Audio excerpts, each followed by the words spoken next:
Bir donishmand aytadi. Dushman kerak bo'lsa, yaqin do'stlarni ko'paytir. Yaxshi dushman chiqmas begonalardan. Bugun kimdan pand yeyapmiz? Yaqinlarimizdan pand yeyapmiz. Chunki ularning oldi berdisida, muhabbatida, ular bilan har narsada haddan oshganligimiz uchun. Farzandimizni, o'g'limizdir, qizimizdir, ulardan pand yeyapmiz. Oilalari buzilyapti, ular tarbiyasiz bo'lyapti, harom yo'lga kirib qolyapti, zino qilyapti. Aytganimizga quloq solmayapti, kelajakda kerakli odam bo'lmayapti. Nega?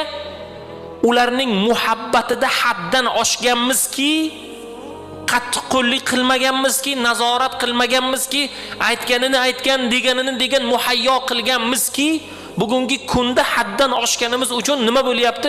Ulardan pand yeb qolyapmiz bugun.